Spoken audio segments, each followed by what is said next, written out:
என் பேர் பிரபுங்க. நாமக்கல் மாவட்டம் குமரபாளையம் வட்டம் திருச்செங்கோடு ஆனங்கூர் கிராமத்தில் வசிக்கிறோம். நம்ம அண்ணன் வீட்டில் பார்த்தீங்கன்னா நேற்று நைட்டு ஒரு 10 மணி வாக்கில் பார்த்தீங்கன்னா திடீர்னு புகை வர்ற அலறல் மக்கள் ஒரு வீட்டில் இருக்கிற பெரியவங்க அலறல் சத்தம் கேட்டு தூங்கிட்டு இருந்தவங்க நாங்கள் எந்திரிச்சு வந்து பார்த்தா புகை ஒரே கரும்புகை மூட்டமாக இருந்தது. என்னன்னு பார்த்தா உள்ள பைக் வந்து எரிஞ்சிக்கிட்டு இருக்கு. அந்த சமயத்தில் அவங்க பெரியவங்க என்ன பண்ணிட்டாங்க, லைன் லைனை கூட ஆஃப் பண்ணாமல் தண்ணியெல்லாம் ஊற்றி அமைக்க முற்பட்டுருக்காங்க. ஆனால் அவங்களால அமைக்க முடியல. ஏன்னு பார்த்தா நெருப்பு பேட்டரியில் வந்து என்ன தயாரிச்சு எப்படி பேட்டரின்னு தெரியல. தண்ணி ஊற்ற பேட்டரி அதிகமாக தான் எரியுதே தவிர அந்த டெம்பரேச்சர் குறைஞ்சி அமைகிற மாதிரி ஒரு இதே வரல. அவர் 1/2 மணி நேரம் நான் பக்கத்தில் இருக்கிற எல்லாத்தையும் கூப்பிட்டு அமைக்கிறதுக்கு 1/2 மணி நேரம் ஆயிடுச்சு.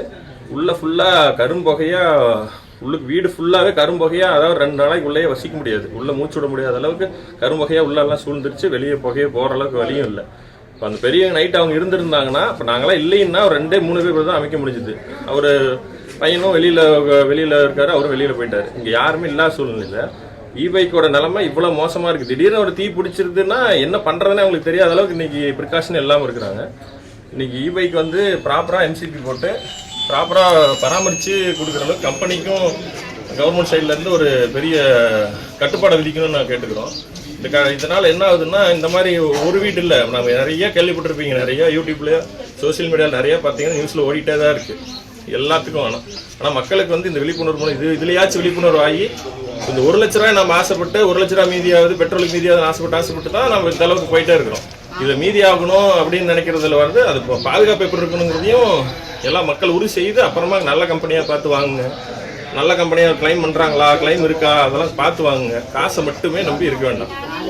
வீட்டில் வந்து சார்ஜ் போட்டு வண்டி நிறுத்தி வச்சுருக்காங்க. கரெக்டாக ஒரு 10 மணி அளவில் வந்து பெரியவங்க தான் 2 பேர் அப்பா அம்மா வந்து இருக்காங்க.